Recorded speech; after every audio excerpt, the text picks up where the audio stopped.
pessoal! Estamos aqui para estrear um projeto piloto pensado com muito amor e carinho pela Pastoral da Comunicação da Paróquia Nossa Senhora do Perpétuo Socorro. Esse é o nosso primeiro podcast. A gente espera que esse projeto tenha vida longa. E hoje, para começar esse projeto, a gente tem um convidado muito especial, né, Lara? É isso aí. Muito obrigado, primeiramente, pelo convite para estar aqui com vocês. Uma alegria. Acho legal porque a gente já tem esse contato muito bom com a Pascom, com vocês, então as coisas acho que fluem tranquilamente, né? Então, eu sou o Matheus, como todos já conhecem, ou talvez alguns. Faço pastoral aqui na Paróquia Nossa Senhora do Perpétuo Socorro. Sou seminarista dos primeiro ano de teologia, ou seja, já tem 5 anos que eu estou no seminário. E no total são 8 para né, até a ordenação. E sou natural da Bahia, vim para cá, já moro aqui há 7 anos. Enfim, esse é um pouquinho da história, mas a gente vai descobrindo mais. Descobrindo aos pouquinhos, Exatamente. Né? Matheus, esse projeto nasceu no nosso coração, nasceu no coração da equipe, de modo geral. Aos pouquinhos foi sendo trabalhado um pouquinho na cabeça de cada um. E a nossa ideia é tratar de temas voltados para a nossa igreja, muitas vezes voltados para a catequese também, de certa forma, ou Sim. não. A gente pode tratar aqui também, nesse espaço, sobre as pastorais, né? A gente tem um leque muito amplo. E a nossa ideia é trazer conteúdo, Muito né? bom. De uma forma leve, de uma forma Sim. descontraída, né? Por meio de um bate-papo. E eu acho Sim. que esse formato, né, do podcast, ele permite isso. Sim. A gente tem essa flexibilidade, essa leveza. Então, Sim. a ideia é que a gente possa tratar desses assuntos que são importantes para a nossa espiritualidade, para a nossa Sim. vivência da fé, mas de uma forma leve. E não podia ter ninguém melhor aqui hoje do que você. Não, show de bola. O projeto é sensacional e obrigado mesmo por estar aqui com vocês. Acho que vai dar muito certo. Vai dar muito certo. Coisa boa.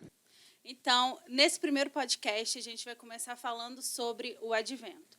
O Advento vai começar semana que vem, no dia 28 de novembro, e vai até o dia 24 de dezembro. E aí, Matheus, eu queria que você explicasse um pouquinho mais sobre o que é o Advento. Sim. Olha, eu gosto, por diversas vezes, né, como seminarista, a gente, nas formações que a gente tem que dar, palestras, encontros, a gente sempre volta nesse tema, né? E é muito bom que a gente faça isso, que a gente vai sempre cada vez mais se aprofundando. Vejam, eu gosto sempre de recordar que o Advento ele é um período dentro do ano litúrgico. Então, veja só, a sociedade civil ela se organiza através dos meses, né? Então, você tem janeiro, fevereiro, março e assim por diante.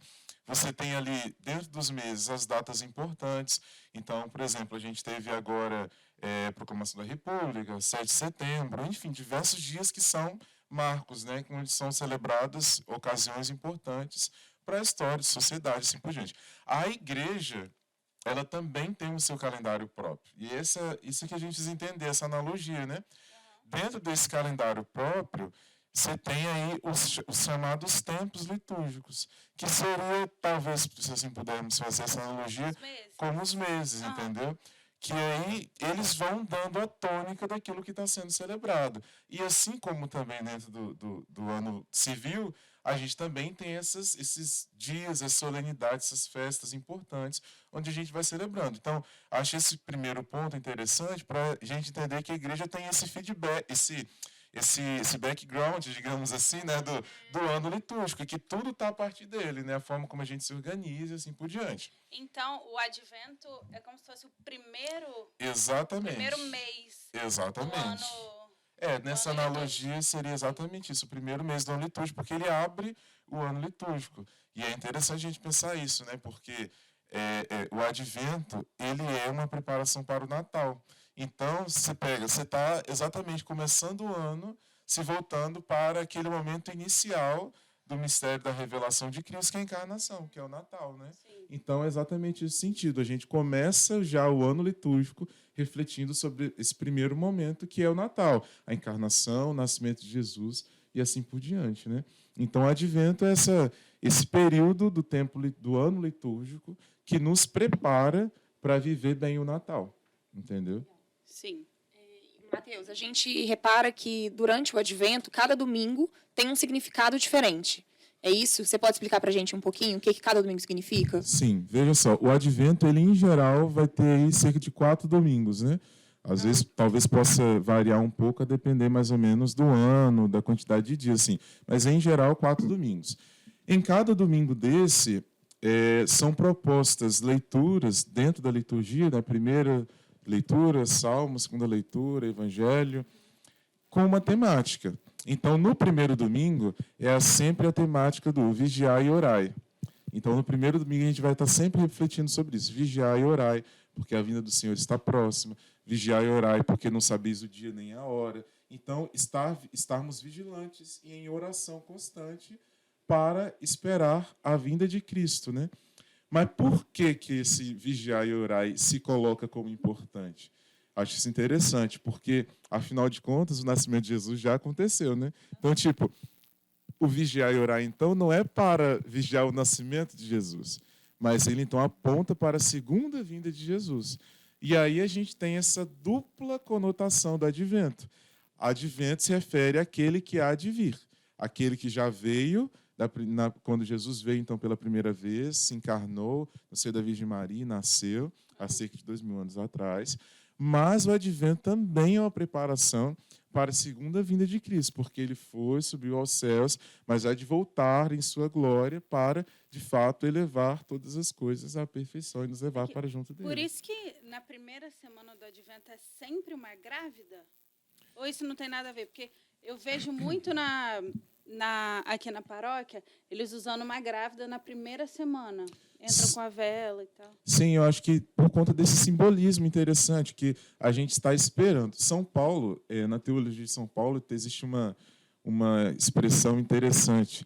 São Paulo utiliza a seguinte expressão, ele diz: toda a criação geme como que em dores de parto, esperando a vinda do Salvador. Ou seja,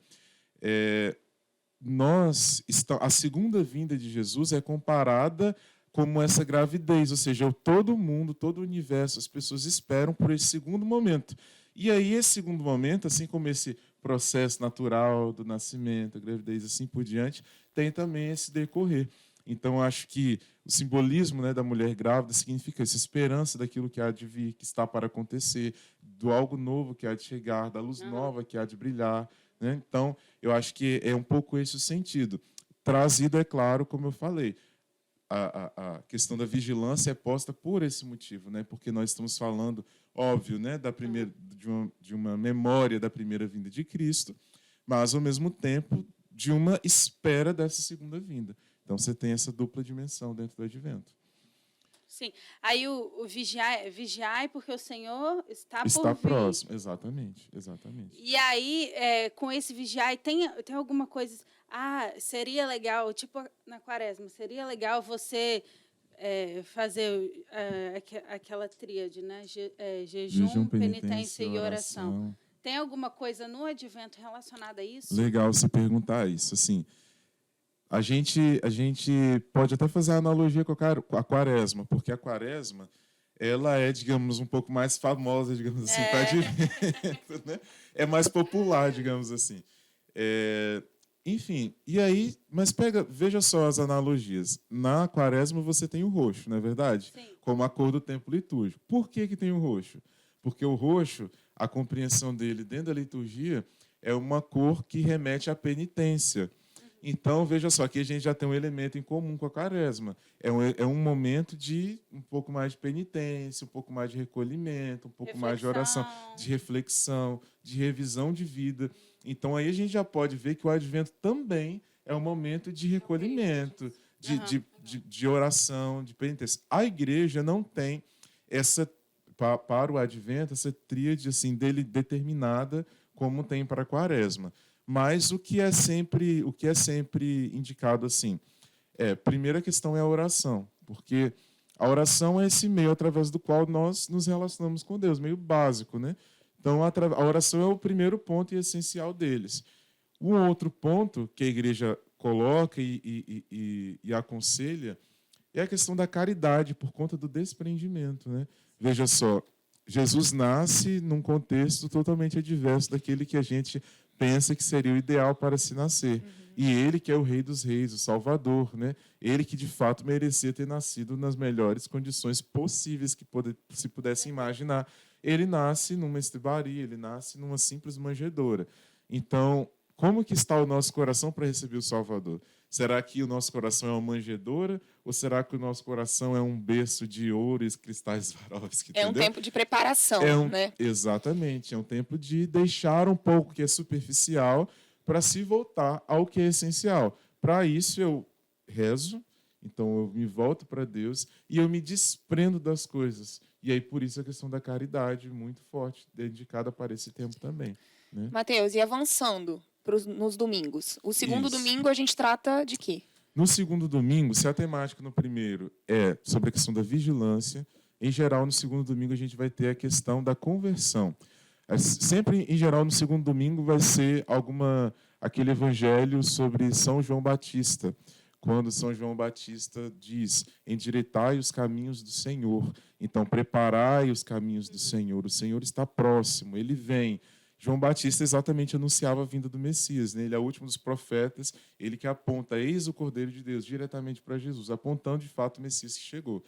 Sendo assim, endireitai os caminhos do Senhor, preparai os caminhos do Senhor, significa o quê? Precisamos nos converter para acolher o Cristo que vem ao nosso encontro, né? A gente precisa mudar de vida, a gente precisa deixar as obras do homem velho e abraçar cada vez mais a graça do homem novo que nos foi dado por Cristo no batismo. Então, o segundo domingo vai sempre bater mais nessa chave, nesse ponto da conversão. Precisamos nos converter. A conversão é urgente, né? E aí, depois, a gente tem também os domingos seguintes. No terceiro, a temática vai ser sobre a alegria. E é interessante, você lembra? Eu ia te questionar isso porque a cor muda Exatamente. nesse terceiro domingo, né? Então tem relação. Exatamente, tem. Na Quaresma, você também tem o domingo da alegria. Sim. E aí você tem o domingo Gaudete. É isso mesmo. Só porque, na verdade, todos os dois são palavras em latim que significam alegria. Só que um se refere a Quaresma e outro ao Advento. Mas eu tenho quase certeza que o do Advento é o domingo letário mesmo, que significa alegria. Mas isso acontece nos dois tempos, então, essa questão da mudança da cor também. Exatamente. E aí a gente muda a cor para o rosa, porque o rosa tem o rosa, né, tem o simbolismo da alegria. E de que é essa alegria, né? A nossa esperança não é uma esperança morta, nenhuma esperança inativa, mas é uma esperança daquilo que a gente já sabe, né? É uma esperança daquilo que a gente já sabe que vai acontecer. É uma esperança da vinda do Salvador, que a gente já sabe que veio, que já nos garantiu a salvação. E além exatamente da alegria de saber disso, que nós estamos nos preparando e fazendo memória, aliás, exatamente deste grande acontecimento, que é a encarnação do Verbo de Deus, né? A vinda de Cristo, ele que nasce para a nossa salvação. Então, é dedicado esse domingo para que a gente possa se voltar para esse ponto. Quão felizes e, de fato, alegres nós devemos ser na nossa vida. E não uma alegria que vem das coisas vãs, mas uma alegria que vem, de fato, da fé, da certeza de que nós somos filhos dele, de que ele nos salvou, de que ele nos ama tanto que ele se encarnou, que ele desceu até a natureza humana, simples, né? Em tudo se assemelhou ao ser humano, com exceção do pecado. Então, a alegria que nos vem pela salvação, a alegria que nos vem porque sabemos o que ele já realizou por nós, né? Então, você tem o primeiro domingo da vigilância, segundo domingo, conversão. Mas a minha conversão, meu processo de conversão, isso é até interessante para a gente pensar na nossa própria vida como um todo, né? O nosso processo de conversão não significa entrar dentro de uma vida triste, de uma vida enfadonha, de uma vida sem sal, de uma vida, né? Às vezes a gente pensa isso, às vezes as pessoas pensam isso, que se converter é entrar numa vida sem graça, né? Pelo contrário, é viver de fato a alegria que nos vem de Deus, é viver a alegria verdadeira, né? Então, esse terceiro domingo do Advento vem para nos relembrar disso. Quão alegres e felizes devemos ser, porque Jesus nos salvou. E esse é um ponto importantíssimo. E aí a gente finaliza exatamente com o quarto domingo. Com o quarto domingo. No quarto domingo, aí nós já vamos ter propriamente as leituras mais direcionadas para o nascimento de Cristo mesmo. Então, aqueles momentos que de fato antecedem o anúncio, né, o anúncio do anjo à Virgem Maria, e assim por diante. Então, no quarto domingo, a gente já está propriamente, já nas vésperas, digamos assim, né, já ali de prontidão, já somente esperando o momento da vinda do Salvador. Acho que, voltando ao terceiro domingo, né, o terceiro domingo é o momento, eu vejo assim, o momento daquela pessoa que não conseguiu fazer não vigiou, não orou, não se converteu. Olhar assim, cara, mudou, agora é o Rósio. Exatamente. Eu preciso fazer uma reflexão de tudo que aconteceu Sim, anteriormente para eu pegar essa semana sim. E tentar me colocar no eixo para o nascimento de Jesus. Com certeza. E você sabe o que é interessante? É essa pedagogia que a igreja tem, que às vezes a gente deixa de lado, entendeu? Mas, assim, às vezes, por não prestar conhecer, atenção ou se aprofundar sim, naquilo exatamente. ali, a gente não entende que é uma catequese. Exatamente. E constante. é uma catequese muito bem muito costurada. bem feita. Muito. Tanto Muito. é que, um detalhe, né? Eu comentei no início dos anos litúrgicos, certo?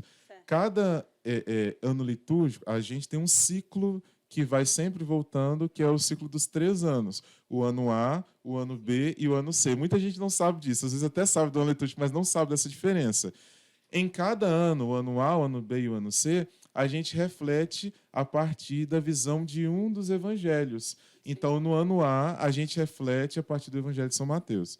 Depois, no ano B, evangelho de São Marcos. Ano C, evangelho de São Lucas. Mas são 4 evangelhos. O 4º evangelho, que é o evangelho de São João, ele sempre fica direcionado para solenidades, festas, para a Semana Santa e assim por diante. Então, veja só, a cada 3 adventos, nós ouvimos toda essa liturgia, toda essa riqueza a partir de 3 perspectivas diferentes, entendeu?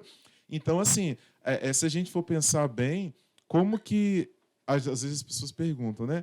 Como que eu faço para poder começar a ler a Bíblia? Cara, se você simplesmente... Já fiz essa pergunta. Se você simplesmente se atentasse à liturgia e, com 3 anos você já teria lido todo o Evangelho, por exemplo, entendeu? Sim.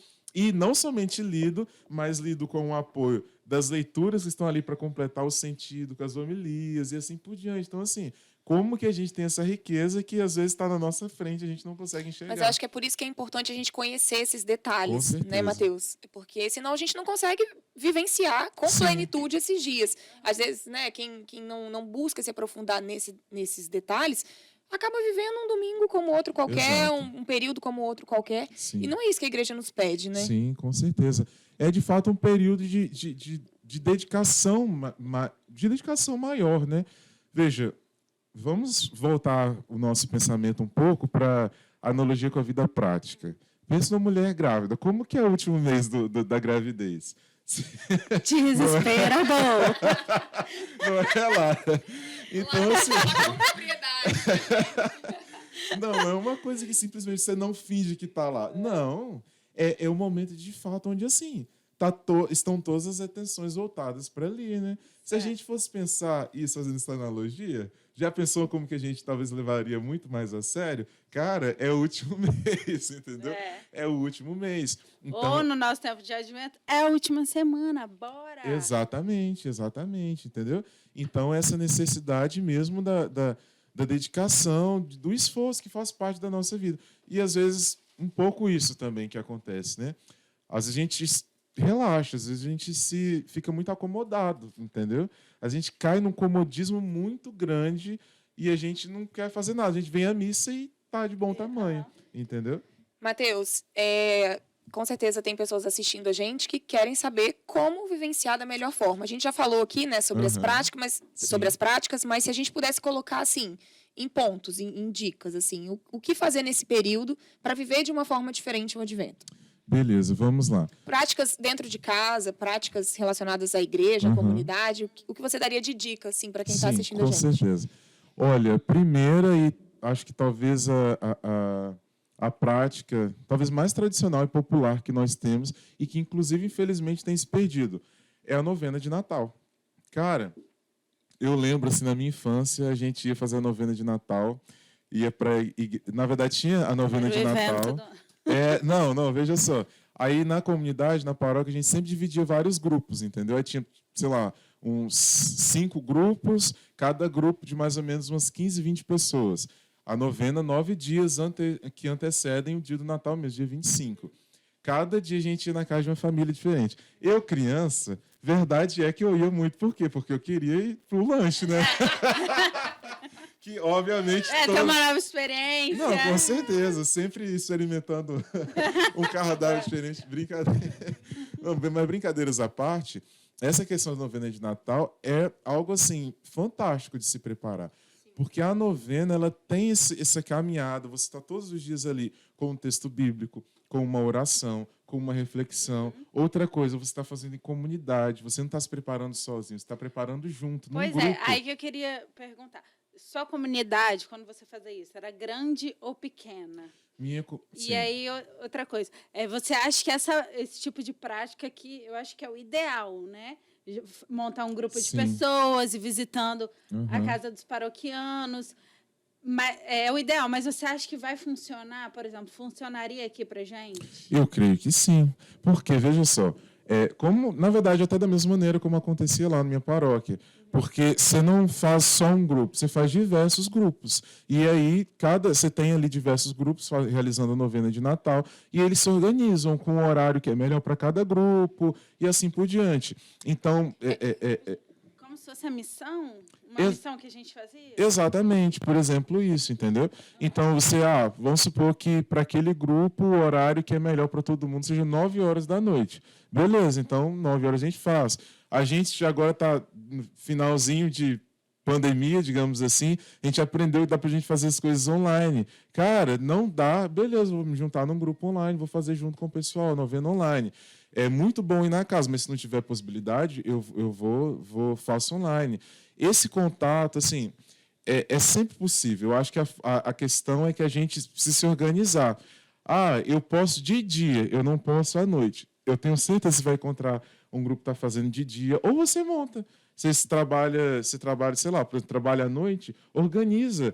Não vou organizar o grupo com 20 pessoas, mas eu vou juntar 3, 4. Entendeu? Então, assim, tem como a gente fazer e dá muito certo, porque eu acho que esses pequenos núcleos, a chance da coisa perseverar e, de fato, criar raízes e, de fato, surgir esse sentido de comunidade é muito maior. Então, acho que os pequenos grupos são sempre uma boa aposta. Aqui na paróquia, eu já tive a oportunidade de participar da novena com um grupo de jovens, né, dividido em pequenos grupos. Sim. Então, a ideia era justamente essa, juntar pessoas que tinham afinidade de horário, de rotina, Isso. 10, 15 pessoas, e cada dia na casa de uma pessoa. E isso sempre foi uma partilha maravilhosa. Já fica a dica aí para o pessoal do grupo de jovens se organizar. Né? E de todas as pastorais também, todos os movimentos. Né? É um momento que a gente tem no ano, até para confraternizar, para se unir, pessoas que têm o mesmo propósito, que têm a mesma vivência. No final faz um amigo X, faz uma confraternização boa. Exatamente. E a novena de Natal é um dos exemplos, né? Mas outra coisa que eu acho... Ou até dentro da própria família, né, Matheus? Estou pensando aqui, a gente fala de grupos, mas às vezes a família pode se organizar para fazer uma novena no melhor horário para as pessoas da casa, porque a gente fica com essa visão de que teriam que ser muitas pessoas, e não, é como o exemplo que você deu, tem 3, 4 pessoas que podem fazer o seu horário, ou dentro de casa, juntar à noite, né? Então, eu acredito que seja uma oportunidade maravilhosa. Lá em casa, por exemplo, chega essa época de Natal, chegam outras épocas também que a gente se junta e vamos fazer um terço, vamos fazer uma confraternização, uma oração, para lembrar do verdadeiro significado do Natal. Sim, com certeza. Isso, cara, é muito legal. Tanto une a nossa família, com certeza. A gente conhece um pouco mais da palavra de Deus. Sim. Que é importante. E ali a gente faz um pequeno bate-papo sobre a palavra e, assim, vale a pena, faça na sua casa. É muito bom, é bom mesmo. Com certeza, vale muito a pena. Outra dica que eu dou, e aí talvez um pouco mais para o âmbito da pessoa sozinha, talvez, porque aí a pessoa consegue fazer com mais facilidade, é a questão da oração do terço. O Advento é essencialmente um tempo mariano também, né? Afinal de contas, quem é que dá a luz ao próprio Cristo? É ela, Nossa Senhora. Quem melhor do que para nos ensinar a esperar a vinda do Cristo, senão ela, né? Então, acho que a oração do terço também é um ponto assim que é muito bom para poder a gente tentar, vou fazer todo dia, ou se não, vou fazer 3 vezes na semana, vou fazer uma vez na semana. Define o seu objetivo e foca no objetivo, né? O que for possível para você. Mas a oração do terço, sem sombra de dúvidas, também é algo muito interessante. Oração normal? Sim. Tradicional Sim, porque a oração do terço, você já tem os mistérios, a contemplação dos mistérios. Então, no sábado, você tem os mistérios gozosos, Ai, meu Deus. No sábado tem os mistérios gozosos, no domingo, mistérios gloriosos, e assim por diante. Ao longo dos dias da semana, você vai refletir literalmente sobre todos os mistérios da vida de Jesus, inclusive o nascimento de Cristo, e assim por os primeiros dias da infância, assim por diante, né? Ali nos mistérios gozosos. Então, isso é algo fascinante, que está na nossa mão, literalmente, né? Então, essa é uma dica. Outra coisa muito legal que eu acho bastante simbólico que pode nos ajudar, 2 pontos. A questão, por exemplo, do presépio, que é uma tradição da igreja já desde a Idade Média, começa com São Francisco de Assis. São Francisco é um grande, né, precursor aí dos presépios, da forma como a gente conhece hoje. Então, se reunir em família para poder montar um presépio, não simplesmente fazer daquilo um objeto de decoração, mas para fazer daquilo, de fato, um momento, né, de união da família, de reflexão, e assim por diante. E outra, só... Sobre isso, Aham. eu vou aproveitar para te fazer uma pergunta. Você falou sobre o presépio, né? Mas Sim. normalmente quando a gente vai se preparar para o Natal, preparar a casa, a gente monta a árvore de Natal, espalha para Papai Noel para tudo quanto é canto, Aham. né? Qual a visão da igreja sobre isso? Isso é um problema ou não? A gente montar a árvore, colocar Papai Noel, trenó? Olha, isso é Cara, eu acho que você não pode perder o que é o sentido original. A questão da árvore de Natal, se não me falha a memória, tem um ponto até cristão. Por quê? Porque ela é uma árvore, o pinheiro, que ela sobrevive àquele inverno rigoroso e ela se mantém verde, né? Então, traz esse aspecto da ressurreição. Assim como Cristo, que passa pela morte, mas passando pela morte, ele derrota a própria morte e vence, vindo para a vida. Agora, presente, Papai Noel, não dá para eu dizer para você que é errado, taxar para você que é errado. Mas se eu faço disso sentido real da coisa, aí sim eu estou me perdendo. Eu estou me perdendo. Eu estou entrando A gente dentro tem que da ter lógica. cuidado com a essência, né? Exatamente, estou entrando dentro da lógica mercadológica do Natal, né?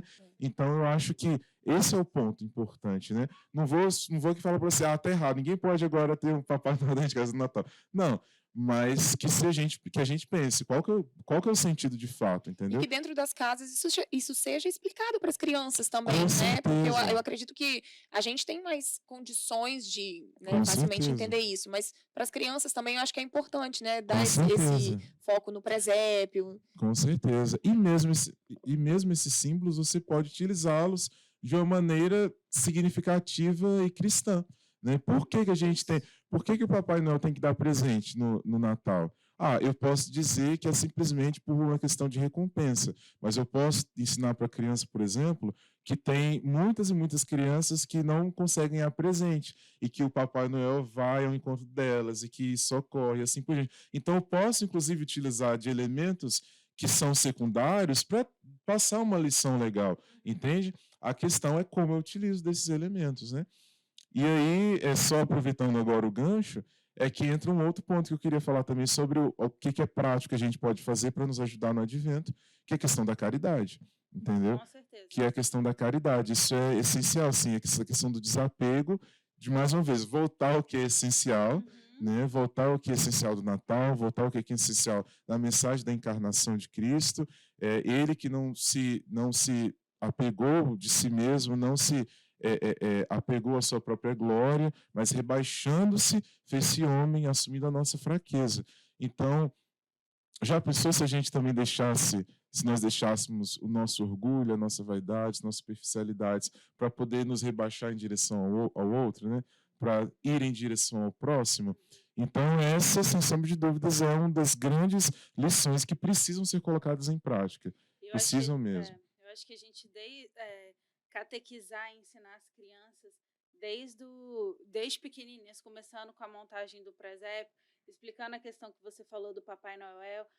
Mas ele vai te dar presente. Mas, filha, você já viu tanta gente que podia ganhar um presente? Será que o Papai Noel vai chegar ali? Vamos dar uma ajudinha Sim. para Papai Noel? E aí, assim, de uma forma lúdica, você vai ensinando a importância da O caridade sentido real. e o sentido real do Natal. Exatamente. E nessa época nós temos muitos projetos, né, que facilitam a vida de quem quer doar e quem Com quer contribuir certeza. aqui na igreja mesmo. na A gente igreja. costuma ter esse incentivo nessa época, né? Então, que Sim. todo mundo possa ficar atento também a essas campanhas e ajudar. Sem sombra de dúvidas. E aqui já aproveito para poder relembrar, a gente ainda está dentro do contexto de pandemia, querendo ou não, e a nossa arquidiocese ela tem uma ação permanente em vista do combate à fome, que é a campanha Paz e Pão. Então, se você não sabe como ajudar, saiba que a nossa igreja tem uma campanha permanente. Por quê? Muita gente ainda está passando por muita necessidade, muita gente está tentando conseguir emprego e não tem, não consegue, muita gente está tentando trabalhar e não consegue, muita gente perdeu auxílios, bolsas e ajudas e assim por diante, e estão, de fato, passando uma necessidade. A gente quer ajudar essas pessoas da maneira mais essencial possível, que é com a alimentação.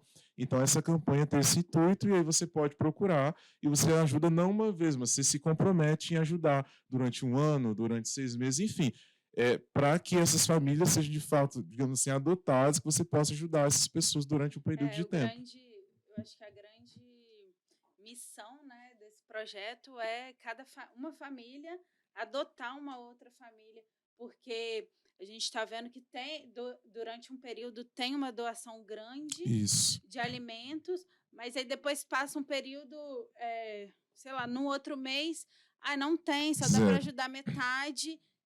Então, eu acho que é importante a gente ficar atento a isso daí e adotar uma família para ela pensar, não, agora eu tenho... De forma permanente, isso, né? eu posso contar com isso todo mês. Com certeza, exatamente, né?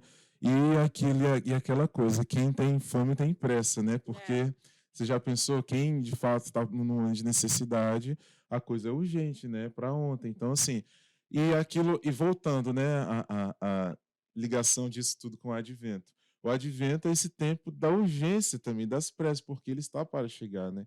Então, todas essas coisas, de alguma maneira, elas estão interligadas em todos esses sentidos, né? Porque, olha, ele está vindo, eu preciso, é urgente, né? Então eu preciso me dedicar na oração, eu preciso me dedicar na vida em comunidade, no amor ao próximo, ajudando aqueles que necessitam, porque é urgente, né? Eu não posso deixar para amanhã, né? E isso é uma coisa muito própria do nosso tempo, né? Essas coisas, tudo a gente tem de deixar...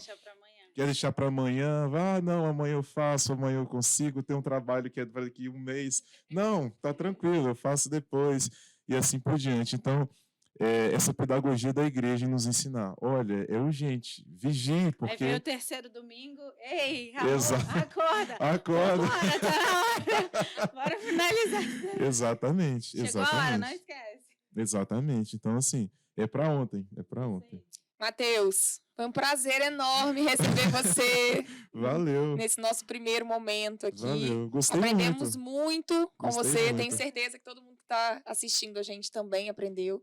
A gente vai colocar em prática, com certeza, tudo que foi dado de dicas, porque já é semana que vem. Já é semana que vem, já é agora. Já é dia 28. Já é agora, né? dia 28. Já é agora, então... É ano novo na igreja, domingo que vem já é ano novo na igreja. Então, Exatamente. Que a gente se prepare com o devido cuidado, Amém. Junto com as nossas famílias, com os nossos grupos, com os nossos movimentos da igreja, né? E que a gente saiba bem viver esse período que está chegando. Obrigada mesmo. Eu que agradeço pelo convite. Estamos muito felizes de ter iniciado.